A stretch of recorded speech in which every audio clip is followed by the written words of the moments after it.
that a focus on mathematical elegance rather than reality has led the so-called science astray. It reminds me of a quote from Nikola Tesla, who of course was a real scientist, not a theoretical physicist, who said, "The scientists from Franklin to Morse were clear thinkers and did not produce erroneous theories. The scientists of today think deeply instead of clearly. One must be sane to think clearly, but one can think deeply and be quite insane.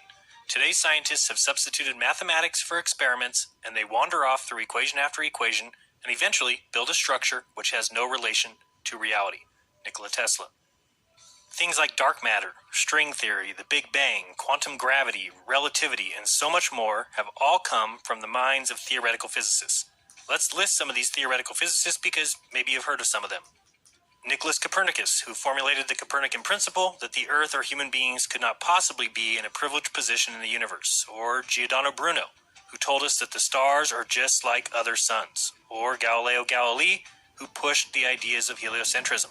Or Johannes Kepler, who came up with mathematical laws of planetary motion. Or Isaac Newton, whose cannon-shooting thought experiment gave rise to gravity. Or Christian Huygens, who in 1653 came up with the distance from Earth to the Sun when he guessed, yes, guessed, they say correctly by chance, the size of Venus, allowing him to measure the Earth to the Sun distance. Or Father George Lemaitre, the Jesuit, who came up with the idea of the Big Bang. Or Henry Cavendish, who used balls in his shed to correctly come up with the mass and weight of the Earth. Or Max Planck, who was the originator of the quantum theory. Or Albert Einstein in relativity and the bending of space-time. To more recently, Lawrence Krauss, who tells us that something can come from nothing if you have gravity. Or Michio Kaku, who tells us all about string theory. Of course, there are thousands more. To see a pretty decent list, check out the link in the description to Wikipedia, where you can see the many other names like Stephen Hawking, Richard Feynman, Ernst Mach, Max Born, Ernest Rutherford, James Clerk Maxwell. The list goes on and on. But I want to come back to one in particular to help us answer our question, and that is Michio Kaku. In a recent interview, Michio Kaku said the following. Now listen carefully, as I believe he gives us the answer pretty much straight up. You're not going to believe this. In science, we always say that you make observations, you have a theory, you go make more observations, and it's a very, very tedious process. Wrong. Nobody that I know of in my field uses the so-called scientific method. In our field, it's by the seat of your pants. It's leaps of logic. It's guesswork. In that quote, I believe we find our answer.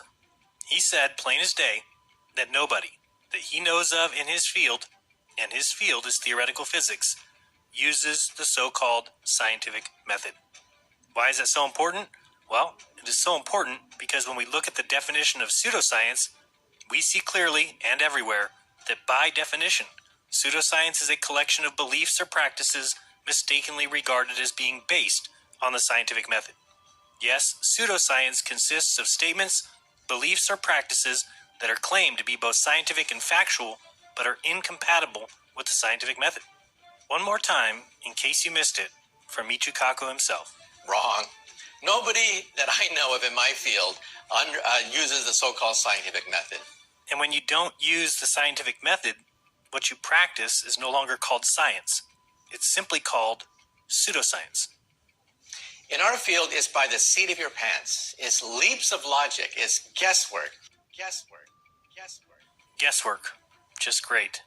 And do some research on the difference, and you will see what we are being fed as factual and reality is simply guesswork. This chart shows the characteristics of pseudoscience versus actual science. Pseudoscience avoids falsifiability. It has vagueness in measurement. It takes what is unproven as false equals true. It has confirmation bias. It spends money and resources without care and has a reversed burden of proof. Sounds a lot like the Big Bang, universe expansion, dark matter, relativity, space-time, black hole science, unification theory, the theory of everything, supersymmetry, string theory, gravity, and on the list goes. So next time you hear these theoretical physicists talking nonsense, make sure you remember that the evidence speaks for itself. But it's up to you to decide. Is theoretical physics pseudoscience? I think the answer is clearly yes. Or you can continue to believe these guys and take the things they say as fact